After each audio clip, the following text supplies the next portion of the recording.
เจริญสุขศรัทธาสาธุชนญาติโยม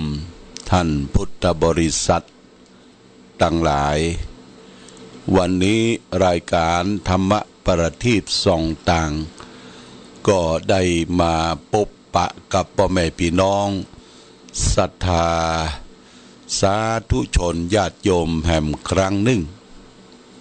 วันนี้เป็นวันจันทร์ที่9 เดือนมีนาคมพุทธศักราช 2563 ซึ่งตรงกับเดือน6เหนือเดือน4ใต้แรม1ค่ำวันนี้เป็นวันแรม1ค่ำเดือน6ในช่วงนี้ก็เป็นช่วงที่มีกินมีตาลมีงานบอกว่างานประเพณีงานเฉลิมฉลองของวัดวาอารามต่างๆที่ได้ตั้งอกตั้งใจไว้แต่บางงานเปิ้นก็งดฉลองงดการทำบุญที่แจ้งมาก็มี2 รายแต่ว่านี้วัดถ้ำตับเตาอำเภอชัยประการเปิ้นก็งดการส่งน้ำพระเจ้าตนหลวงที่ถ้ำตับเตาเพราะว่าถ้าจัดงานแล้วคนจะปัดปั่นกันไปตั้งห้างตั้งร้านนอนแฮมแก่มือกันเปิ้นก็ป้องกันคนที่จะไปชุมนุมกันเพราะว่าโรคโควิด-19 ถึงวันนี้มันกำลังระบาดอยู่ก็บอกว่าภัยเป็นไผผีน้อยหรือคนที่ไปทำงานต่างประเทศเช่นประเทศเกาหลีประเทศญี่ปุ่นประเทศจีนที่เข้ามาเมืองไทยเนี่ยบ่ได้รายงานตั๋วก็ไปมกไปหมมอยู่ที่ไหนหลายอำเภอเพิ่นก็ป้องกันสิ่งเหล่านี้ก็มีการงดแต่ว่านี้ก็ที่วัดถ้ำตับเตาประเพณีเพิ่นก็งดการทำบุญไปปีนี้นะและแห่งวัดหนึ่งที่ส่งจดหมายมาหาหลวงพ่อก็คือวัดศรีมงคลสันทรายที่แรกเบิ่นจะทำบุญปุ้นวันที่3 เดือนเมษายนแปลงงานปล่อยหลวงแต่ว่าของงดไว้ก่อนเด้อของงดไว้ก่อนพี่น้องวัดศรีมงคลสันทรายตำบลสันทรายก็รับทราบตามนี้เพราะว่าเหตุการณ์โรคภัยไข้เจ็บบ่ปกติเกิดขึ้นกับบ้านกับจองเฮาถ้าเฮาไปประจุมนุมกันร่างกายก็บ่มีความพร้อมไปจัดการจัดงานยกตัวอย่างเช่นว่าผู้นำเจ้าอาวาสพ่องปหลวงบ้านพ่องไปตรากตำการทำงานหามรุ่งหามค่ำ2-3 วันก็กลัวโรคภัยไข้เจ็บเข้ามาแทรกมาแซมคือมันหายดีๆก่อนเนาะอันนี้ก็ประกาศโดยทั่วไป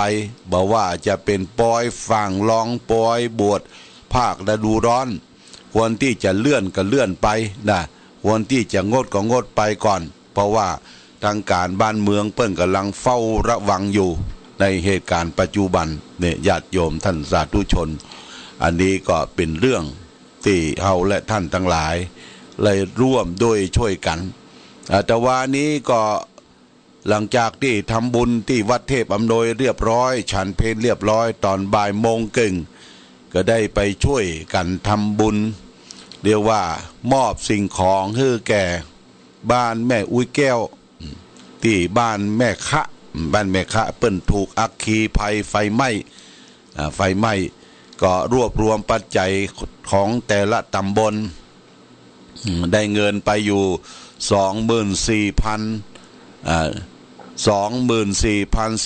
24,410 บาทนะญาติโยมเด้อ25,410 บาท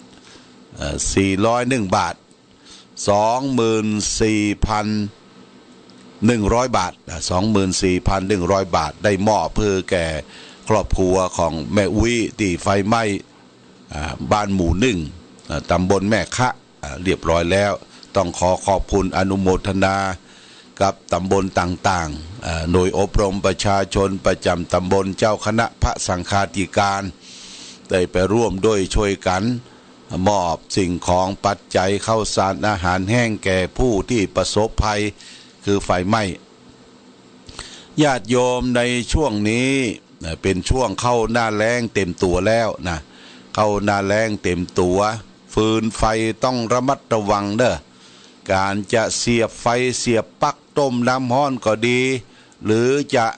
หุงข้าวหุงอาหารก็ดีญาติโยมต้องระมัดระวังก็เพื่อมันสุกแล้วก็ถอดออกเด้อนะถอดออกเวลาหามลุ่งหามค่ำหามวืนเตี้ยก็ลืมนะเตี้ยหลวงพ่อก็ลืมเตี้ยไปต่างจังหวัดต่างอำเภอโหลืมเสียบปลั๊กน้ำต้มน้ำไว้ตลอดก็ต้องโทรศัพท์มาบอกคือแก่พระแก่เนรว่าช่วยไปถอดปลั๊กกำเนิดลืมถอดปลั๊กเนี่ยถ้ามันแห้งแล้วมันจะช็อตน้ำแห้งแล้วมันก็ช็อตแล้วก็จะไฟไหม้ไต้ลามเกิดขึ้นโดยเฉพาะอย่างยิ่งฟืนไฟเรื่องของบ้านไม้นะบ้านไม้ในญาติโยม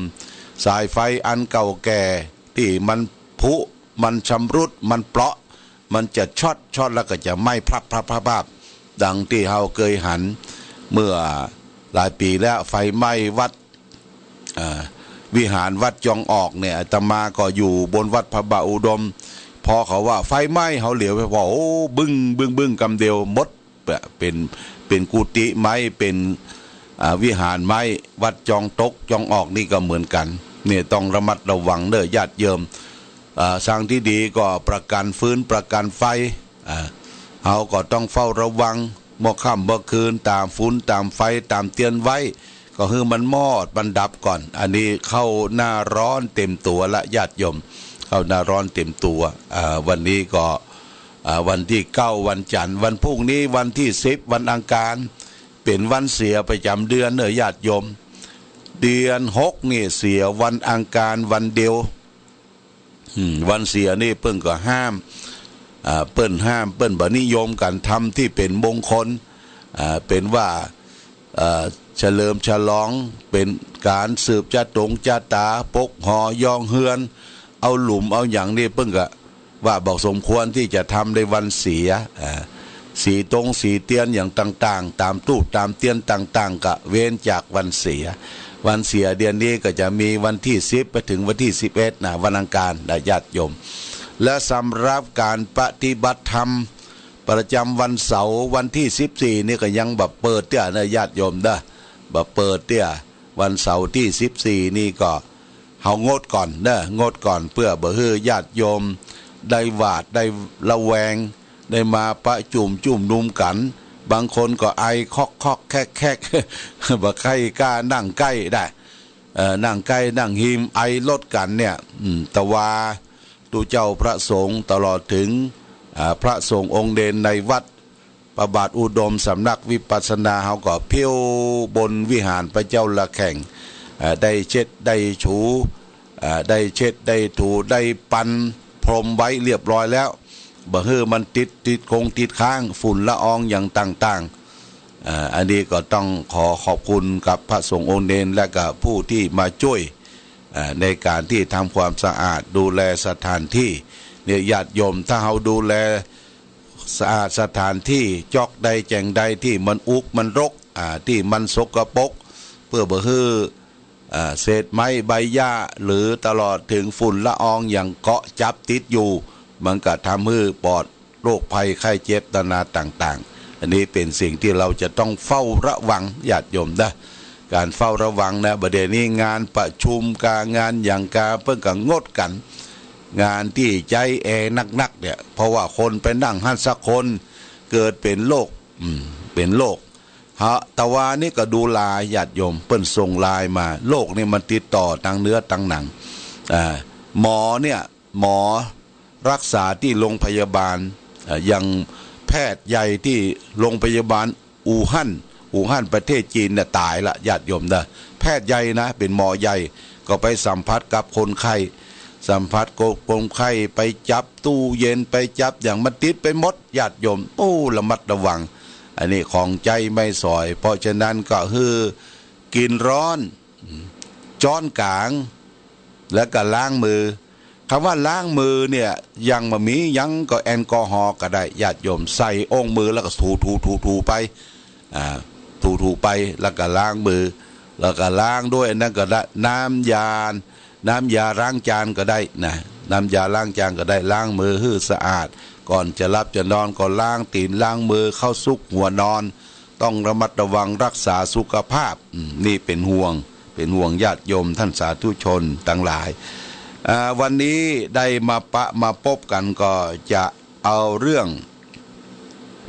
ธรรมะมาฝากคือแก่ญาติโยมธรรมะทางสุขใจวันนี้จะเอาเรื่องใจอาพาธใจป่วยใจอาพาธเนี่ยใจป่วยมันเป็นจะได้ใจป่วยใจอาพาธเนี่ยญาติโยมลองฟังคนเฮาส่วนมากเข้าใจว่าการที่ได้รับสิ่งที่พึงปรารถนาที่ต้องการคือลาภยศสรรเสริญจึงจะมีความสุขถ้าบ่ได้สิ่งเหล่านั้นก็จะกลายเป็นความทุกข์ความสุขของเขาขึ้นอยู่กับเหยื่อของอารมณ์หรือว่าเหยื่อของอารมณ์สิ่งที่มีขอเบ็ดคอยก่อยคอยกิ่วชีวิตของเขาฮืดติดอยู่อย่างทรมานธรรมะในทางพระพุทธศาสนาสอนให้คนเฮาแสวงหาความสุขโดยบ่ต้องกินเหยื่อก็คือโลกามิตรทั้งตายที่เป็นลาภยศสรรเสริญสุขด้วยการทำใจให้มั่นคงบ่มีความสะอาดแจ่มใสในด้านจิตใจปราศจากโรคคือความรักความจังความหลงผิดความสุขในทางธรรมขึ้นอยู่กับอิสรภาพคือทางจิตใจจิตบ่ป่วยบ่อาพาธเพราะโรคภายในเบียดเบียนอันเป็นความสุขที่สุขุมแนบเนียนว่าเป็นความสุขที่คนเฮาอาจจะเสวยได้โดยบ่ต้องกืนกินของขอเบ็ดเข้าไปนะญาติโยมนะขอเบ็ดถึงมันเจ็บแสบฉะนั้นในทางปฏิบัติธรรมะในทางพระพุทธศาสนาจึงสอนให้เฮากำจัดปัดเป่าความเศร้าหมองในใจให้หมดไปเบื้องต้นต้องฝึกหัดคิดไปในเรื่องที่ดีๆก่อนคิดดีทำดีอู้ดีจาดีก้อยอู้ก้อยจาพูดจาถ้อยคำอันเป็นสุภาษิตประกอบด้วยอันชอบอันธรรมเต้าอันกิจกรรมที่เป็นความดีเหล่านั้นจะเป็นเครื่องซักฟอกความเศร้าหมองอันมีอยู่แต่เดิมเพื่อมันหมดไปกำจัดอาพาธทางจิตใจที่เบียดเบียนโรคเรื้อรังให้หายไปทีละเล็กละน้อยจนกระทั่งเมื่อจิตใจติดแน่นอยู่ในความดีแล้วก็จะมีความขยะแขยงต่อบาปสะดุ้งกลัวต่อบาปบ่น่าจะไปเนี่ยไปทำที่ผ่านพ้นมานั่นแหละคือว่าเราได้ดำเนินชีวิตโดยความถูกต้องแล้วถ้าหากจะมีความจำเป็นที่จะต้องทำกรรมอันใดก็จะเป็นเหตุให้เกิดจิตใจเศร้าหมองแล้วอาจจะบังเกิดหิริโอตตัปปะหิริคือความละอายแก่ใจโอตตัปปะคือความเกรงกลัวเกรงพิษบ่อ้างความจำเป็นแล้วทำกรรมนั้นเป็นอันขาดแม้จะต้องจบชีวิตลงเพราะการกระทำก็ตามปริโยทะไปยังอัตตานังจิตตะกาเลเสหิปันติโตบัณฑิตพึงทำตนให้จิตใจผ่องแผ้วปราศจากเครื่องเศร้าหมองแห่งจิตใจเนี่ยญาติโยมท่านสาธุชนทั้งหลายจิตใจเฮาเนี่ยมันบ่ฮืออาพาธคนจิตใจอาพาธนั่นก็คือคนจิตใจที่เศร้าหมองจิตใจที่ประกอบด้วยความโลภความขี้โกรธขี้หลงตัวเองตัวเก่าว่าตัวเฮาเนี่ยเลิศกว่าเขาประเสริฐกว่าเขาตัวเฮานี่ร่ำรวยกว่าเขาเปิ้นบ่มีเงินมีทองเต้าเฮาเนี่ยหลงตัวเองญาติโยมเพราะฉะนั้นจิตใจเป็นเครื่องวัดของความดีเป็นจิตใจที่วัดของความชื่นชมสร้างสมบารมีให้เกิดขึ้นเพราะฉะนั้นจิตเป็นนายกายเป็นบ่าว เฮาฝึกจิตฝึกใจแล้วความสำเร็จความสุขก็จะเกิดขึ้นแก่เราและท่านทั้งหลาย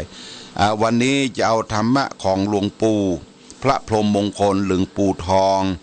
ได้มาฝากคือแก่ญาติโยมเป็นบทที่49หลวงปู่เพิ่นสอนว่าถ้าเรามีเพียงแต่ความคิดเพียงแต่ฟังก็รู้เต้าอันเอง แต่ตัวคัดเก่าบ่มี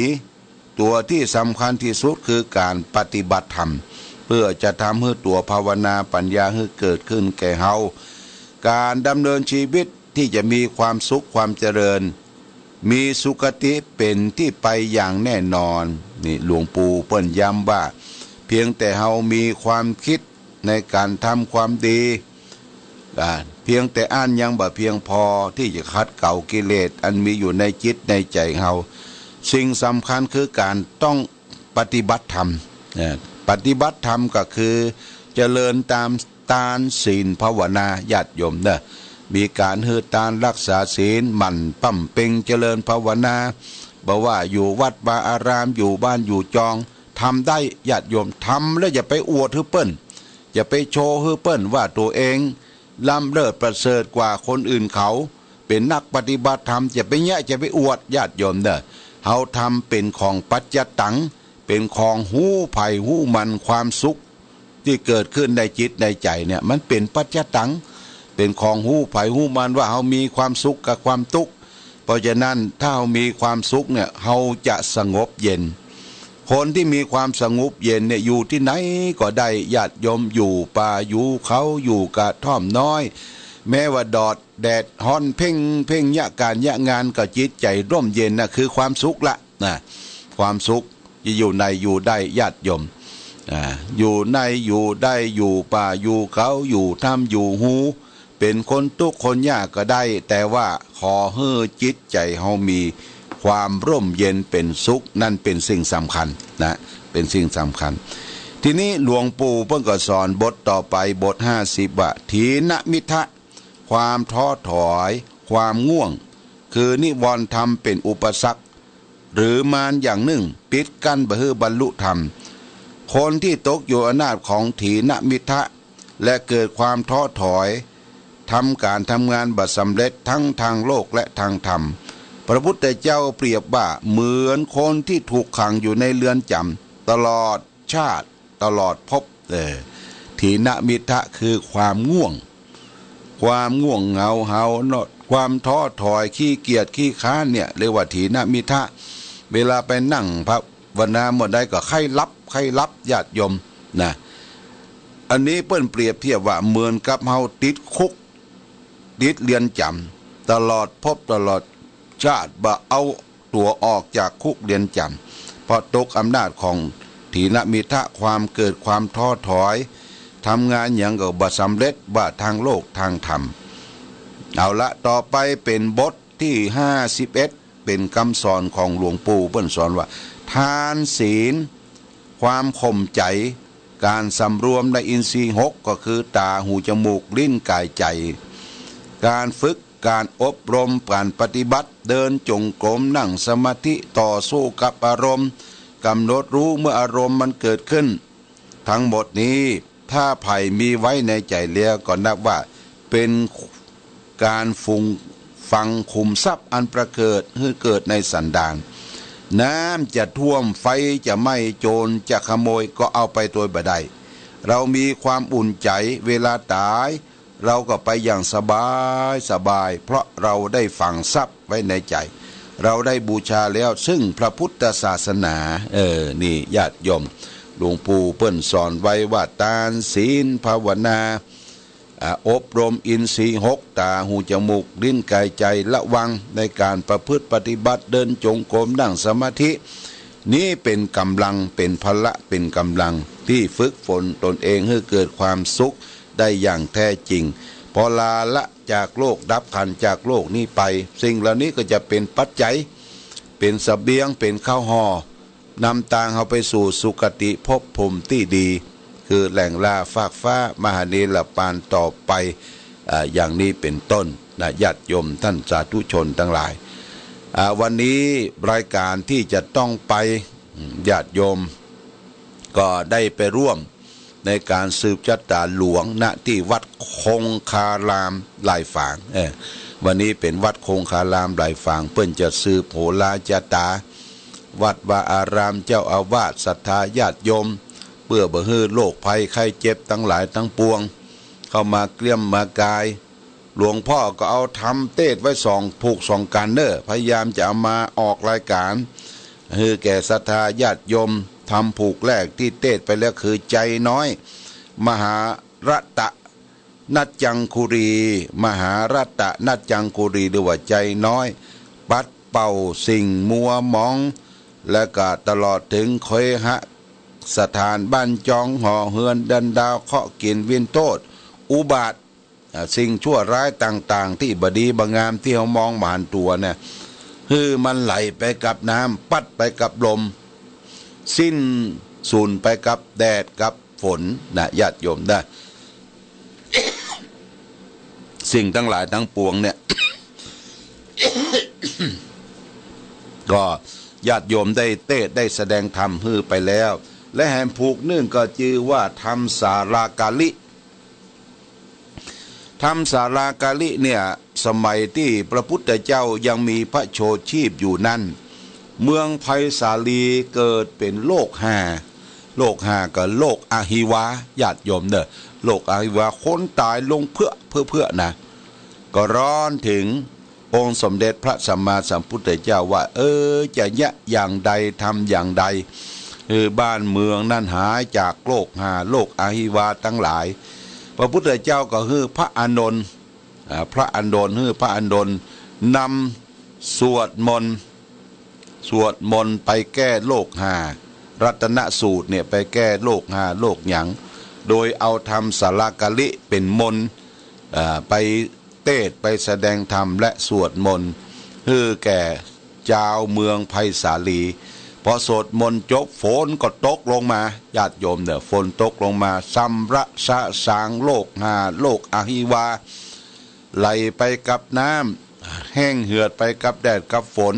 ก็ทำให้ผู้คนอยู่ดีมีสุข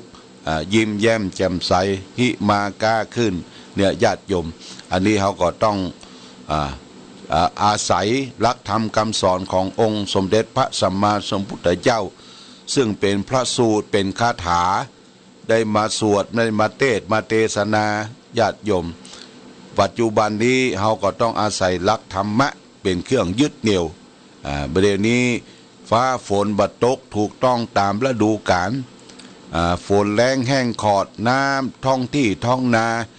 น้ำฝางขาดเคาะญาติโยมบ่เคยหันแต่ว่านี่กายมาดูน้ำฝางขาดคอไหลลิดและน้ำใจน้ำแม่เมาก็แห้งเหือดคนที่ใจน้ำอยู่ตั้งบนจะเป็นรถสวนผักสวนไม้สวนหอมแล้วก็เป็นส้มเป็นอย่างต่างๆก็ปั่นกันแบ่งกันใจคนนิดคนหน่อยบัดนี้จำเป็นจะต้องเอาน้ำปื้นดินขึ้นมาที่น้ำปื้นดินก็คือไปเจาะบันดาลแต่ว่านี่สลาเจาะบันดาลตังปะบงเวียง2-3เจ้าเพิ่งว่าโอ้งานอยู่บ่มีเวลาว่างไปเจาะที่ไหนถ้าได้น้ำก็ดีอกดีใจเอามาเลี้ยงนาดอเอามาใส่พืชผักสวนไม้สูบใส่ที่กักกันน้ำคือแอ่งน้ำที่ขุดไว้เนี่ยญาติโยมบ้านเฮาเนี่ยเกิดเป็นทุกข์พิฆาภัยหันใจกันเด้อหันใจกันแบ่งกันกินแบ่งกันใจตามธรรมชาติจะไปเข้าข้างตัวเองตัวเก่าหันแก่ตัวจะไปคิดว่าตัวเฮารอดคนเดียวนะญาติโยมตัวเขารอดคนเดียวคนอื่นเป็นจังได้จ้างมันเตอะมันจะตายจะทุกข์จะยากจ้างมันเตอะนี่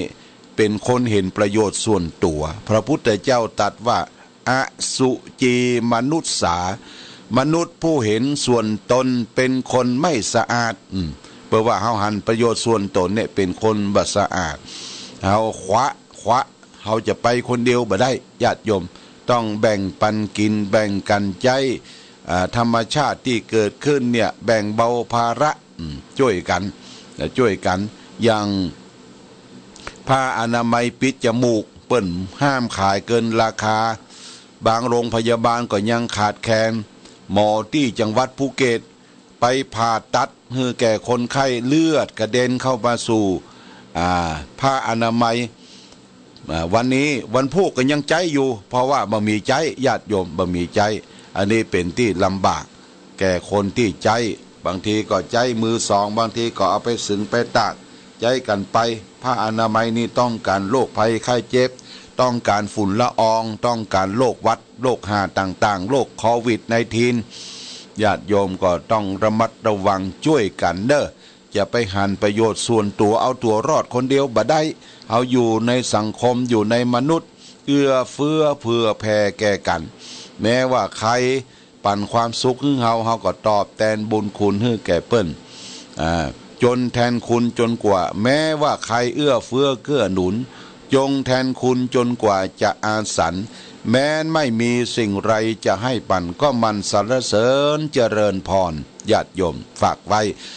วันนี้รายการธรรมประทีปส่องต่างได้มาปะญาติโยมท่านสาธุชนทั้งหลายก็พอสมควรแก่กาลเวลา